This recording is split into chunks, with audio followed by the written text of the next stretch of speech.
जय Jagannath. Hello friends, आज ये वीडियो आम +3 1 सेमिस्टर VSC पेपर क्लास करबा इबा EVS रे आमे क्लास करबा। यूनिट 1 नो सिलेक्शन दुईटी लॉन्ग क्वेश्चन डिस्कशन करबा जोटा एग्जाम रे आसीबो। परिवेश प्रदूषण रो कारण गुडी का बनाना कर ता सहित जल प्रदूषण रो कारण पडिबा हैला। तो ए दुईटा मोस्ट इंपोर्टेंट क्वेश्चन रहबो जेमिति कि बरहमपुर यूनिवर्सिटी रो एग्जाम अछि। तो ए क्लास टी को मिस करंतुनी। देखंतु मु अधिक टाइम नेमिनी मुझे मेन पॉइंट गुड़ा कहीदेमी जो गुड़ा आप एग्जाम लिखे। तो से क्लास टी समस्त लास्ट जाए देखूँ जाना आम परिवेश प्रदूषण कारण कौन ता पूर्व प्रथम गोटे इंट्रो पार्ट लिखा। प्रदूषण वायुमंडल मूर्तिका और जल भौतिक रासायनिक किंबा जैविक गुण एक अनावश्यक परिवर्तन जहाँकि मनुष्य जीवन और यार उपादेय कारण गुड़िक प्रभुत क्षति घटाई थाए। प्रदूषण ताने कौन ना प्रदूषण हूँ गोटे अनावश्यक परिवर्तन जोटा कि आमर आवश्यक ना से कौन हुए वायुमंडल मूर्तिका जल यही सब रासायनिक पदार्थ सब कौन हुए ना गोटे गुण जहाँ से कौन करे ना आम उपादेय कार गुड़िक प्रभृति क्षति करे है। एटा कौन ना प्रदूषक गुड़िक कौन आमर क्षति करें तो सहीटा ठीक कहला। यहाँ गोटे कौन अनावश्यक परिवर्तन। यह अन्य प्रकार व्यक्त कले यह मध्य एपरी हेब प्रदूषण परिवेश एक असुस्थ परिवर्तन जहाँकि मानवीय कार्यशैली एक अनावश्यक परिमाण। तो यहाँ गोटे मन रखिथे यहाँ गोटे अनावश्यक परिवर्तन। प्रदूषण कौन ना प्रदूषण हूँ गोटे अनावश्यक परिवर्तन जहाँ यार उपादेय कार गुड़िक कौन करे ना आमर क्षति करता है। एति मन रखु प्रत्येक मनीष समाज ताहा ग्रामीण जीवन हो सहरांचल हो शिल्पांचल हो बा प्रौद्योगिकी दृष्टि एक उन्नत समाज हो किछि परिमाण रे और किछि प्रकार वर्ज्यवस्तु निश्चित भाव में त्याग करितांती जहाँकि जेतेबेले अत्यधिक परिमाण में जैवमंडल में प्रवेश करे सेतेबेले ताहा प्राणी उद्भिद मनीष प्रभृति क्षति घटाइबा सहित परिसंस्था मौलिक कार्यधारा को मध्य प्रभावित करता है। यह प्रदूषक कहुए। जो प्रदूषक कौटी सृष्टि हुए गोटे उदाहरण नवा आम कौन करुँच ना पचासड़ा अलिया नहीं कौन कर बाहर फिंगी दौरान तो सहीटा कौन हो प्रदूषण होटा नष्ट हो नष्ट होगी वायु सहित मिशुची वायु प्रदूषण करुच्ची सहित मूर्तिकार मिसिक मूर्तिका प्रदूषण कर प्लास्टिक प्लास्टिक जो बेसी परिमाण में आम कौन कर मूर्तिकार पकाउंट पोती दौरान तो सेगुड़ा कौन हो मूर्तिका प्रदूषण हो तो सहीटा ठीक कहला है। तो आराम से बुझंतु मनुष्य परिवेश केवल ता निकटतम परिवेष्टन वस्तु व प्राकृतिक शक्ति को नहीं गठित नुहे। मनुष्य जीवनधारा प्रक्रिया इत्यादि संपर्क तथा जीवन विभिन्न विषय उत्पादन क्षमता माटी पानी पवन जंगल बासस्थान स्वास्थ्य शक्ति प्राकृतिक संपद उपरे या प्रभाव इत्यादि मनुष्य परिवेश अंतर्गत। तो मनुष्य कौन ता परिवेश कौन जीवन धारण प्रक्रिया को लेकिन जो जीवन धारण प्रक्रिया करुच्ची कौन ता निकटतम परिवेष्टन की नहीं करुच्ची ता निकटतम परिवेष्टन नहीं करूनी से कौन करुच्ची माटी पवन पानी पवन जंगल सबू उपरे निर्भर जेतिक भी प्राकृतिक संपद रोचे सबू उपरे से निर्भर अच्छी।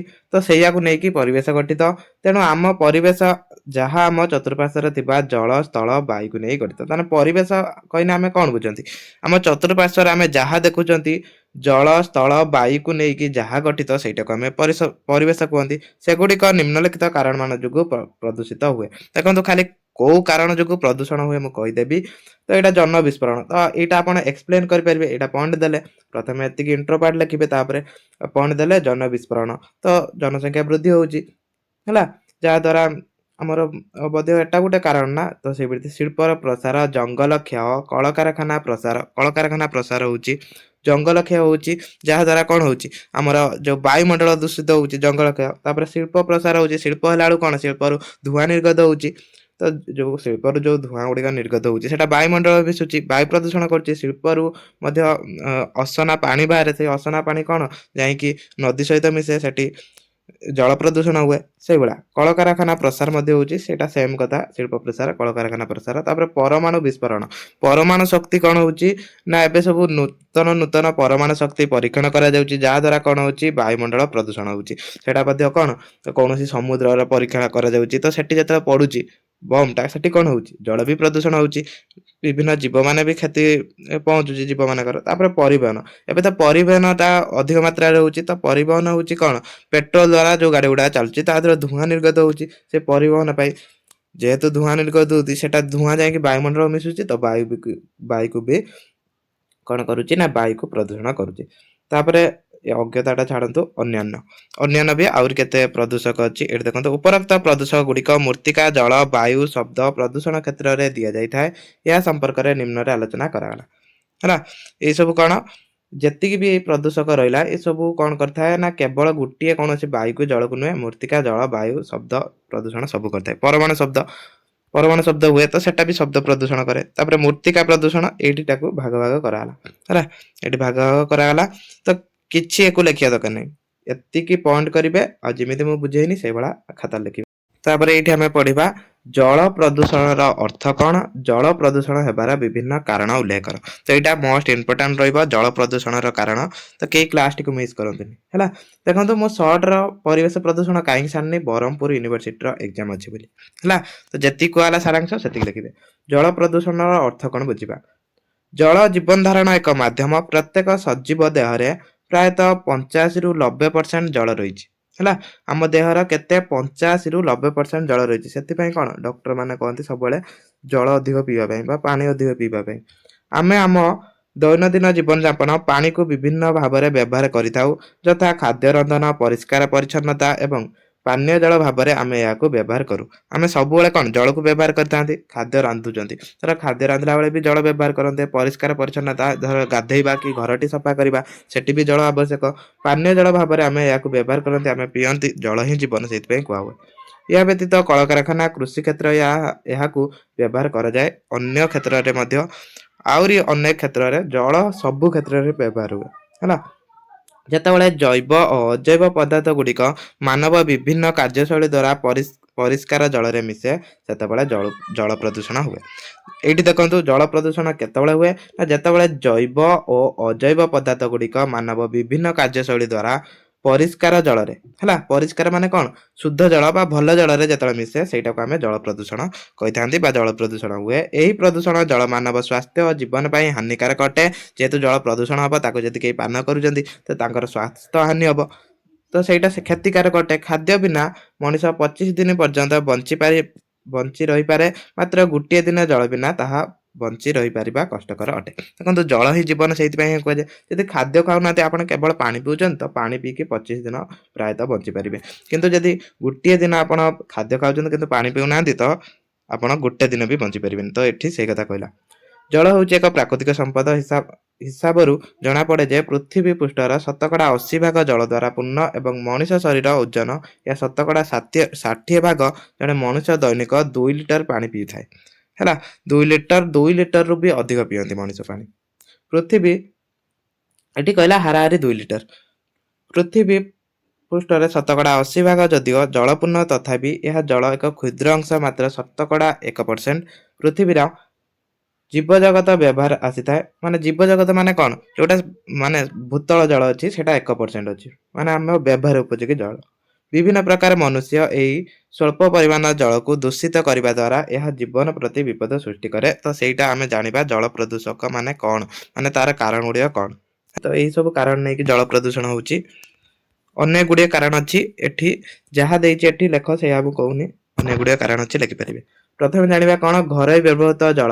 ଘରୋଇ ବ୍ୟବହୃତ ଜଳ ପ୍ରଦୂଷଣ କଣ କାରଣ ରହୁଛି। ଆମ ମାନଙ୍କ ଘରେ ଆମେ ଗାଧେଇବା, ଧୁଆଧୋଇ ହେବା, ବାସନ ମାଜିବା, ଲୁଗା ଧୋଇବା ଇତ୍ୟାଦି ପ୍ରଚୁର ପରିମାଣରେ ଜଳ ବ୍ୟବହୃତ ହୋଇଥାଏ ନିଶ୍ଚୟ ଭାବରେ। ତା ସହିତ ଏହି ବ୍ୟବହୃତ ଜଳ ଅଦରକାରୀ ଜଳରେ ପରିଣତ ହୁଏ, କାରଣ ଏଥିର ଦେହର ମଇଳା, ଘରର ମଇଳା, ରୋଷେଇ ଘରର ଅଦରକାରୀ ପଦାର୍ଥ, ସାବୁନ, ତାପରେ ଡେଟରେଷ୍ଟ, ଲୁଗା ଏବଂ ବାସନ ସଫା କରିବା ବ୍ୟବହୃତ ପଦାର୍ଥ ମିଶେ। ଏହି ଜଳ ପୁନଶ୍ଚ ବ୍ୟବହାର ଉପଯୋଗୀ ନୁହେଁ। ତ ଏଇଟା କଣ କରନ୍ତି ଆମେ, ଏଠି ଦେଖନ୍ତୁ ଏଇଟା ବୁଝନ୍ତୁ ଘରୋଇ ବ୍ୟବହୃତ ଜଳ କଣ। ଏଇ ଜଳଟାକୁ ଆମେ କଣ ବିଭିନ୍ନ ସ୍ଥାନକୁ ଛାଡି ଦିଅନ୍ତି। ତ ଧର ମନେ କରାଯାଉ ଗଢିଆକୁ ଛାଡିଲେ ତ ସେଠି କଣ, ସେଠି ବି ଲୋକମାନେ ଗାଧାନ୍ତି, ତ ସେଇ ଗଢିଆ ଜଳଟା ପ୍ରଦୂଷଣ ହେଲା। ତ ଏଇଟା ଗୋଟିଏ ପ୍ରଥମ କାରଣ। ତାପରେ ନର୍ଦ୍ଦମା ଜଳ ଏବଂ ଅନ୍ୟାନ୍ୟ ଆବର୍ଜନା। ନର୍ଦ୍ଦମା ଜଳ ଏବଂ ଅନ୍ୟାନ୍ୟ ଆବର୍ଜନା କଣ, ଦେଖନ୍ତୁ ଏଇ ପଏଣ୍ଟ ଗୁଡାକ ପଏଣ୍ଟ କରିକି ଲେଖିବେ, କାରଣ ସବୁ ପଏଣ୍ଟ କରିବେ। ମୁଁ କହୁନାହିଁ ଏଇଟା ଲେଖନ୍ତୁ, ଯାହା ବି ଏଠି ଅଛି ସେଇଟା ଲେଖନ୍ତୁ, କିନ୍ତୁ ଏଇ ପଏଣ୍ଟକୁ ଲେଖନ୍ତୁ। ଏଇଟା ବୁଝନ୍ତୁ, ନର୍ଦ୍ଦମା ଜଳ ଏବଂ ଅନ୍ୟ ବର୍ଜ୍ୟବସ୍ତୁ। ଏଟା କଣ, ନର୍ଦ୍ଦମା ଜଳ କଣ ନା ବିଭିନ୍ନ ଯୋଉ ନର୍ଦ୍ଦମା ଜଳ ରହୁଛି ସେଠି ନେଇ କଣ କରିବା ଆମେ ନା ଅନ୍ୟ ଧର ପାଇଖିନା ମଇଳା ଏଇସବୁ ନେଇକି ସେଠି ଫିଙ୍ଗିବା ବା ସେଠିକି ଛାଡ଼ିଦେବା, ତ ଯାହାଦ୍ୱାରା କ'ଣ ହେବ, ସେ ନର୍ଦ୍ଦମା ଜଳ ବି ପ୍ରଦୂଷଣ ହେବ। ତ ଏଇଟା ଗୋଟେ କାରଣ। ପଶୁ ଓ ମାନବ ବର୍ଜ୍ୟବସ୍ତୁ, এটা ଦେଖନ୍ତୁ ପଶୁ ଓ ମାନବ ବର୍ଜ୍ୟବସ୍ତୁ। ତ ଏଇଗୁଡା କ'ଣ ପଶୁ ମାନବ ବର୍ଜ୍ୟବସ୍ତୁ ଯୋଉଗୁଡା ରହୁଛି, ଦେଖନ୍ତୁ ପୃଥିବୀରେ ମଣିଷ ସହିତ ବିଭିନ୍ନ ପ୍ରକାର ପ୍ରାଣୀ ବାସ କରନ୍ତି। ଏମାନେ ବିଭିନ୍ନ ଜାଗାରେ ମଳ ମୂତ୍ର ଶ୍ଲେଷା ଇତ୍ୟାଦି ତ୍ୟାଗ କରନ୍ତି। ତ ସେଗୁଡାକ କ'ଣ, ସେମାନେ ଭାଇ ଜଳରେ ବି ତ୍ୟାଗ କରନ୍ତି। ସେଗୁଡାକ କ'ଣ ଜଳରେ ମିଶେ, ଯାହାଦ୍ୱାରା ଜଳ ପ୍ରଦୂଷଣ ହୋଇଥାଏ। ତ ଏଗୁଡାକ ମୁଁ ଟିକେ ସର୍ଟକଟର ଆପଣଙ୍କୁ ସିଲାବସ୍ ନୁହେଁ ତ ଯୋଉ ସିଲେକ୍ସନ କ୍ୱେଶ୍ଚନ କୁ କଭର କରୁଛି, ଯୋଉଟା ଏକ୍ଜାମରେ ଆସିବ ହେଲା। ବ୍ରହ୍ମପୁର ୟୁନିଭର୍ସିଟି ପିଲା ତ ଏଇଟା ଦେଖିକି ଯାଆନ୍ତୁ।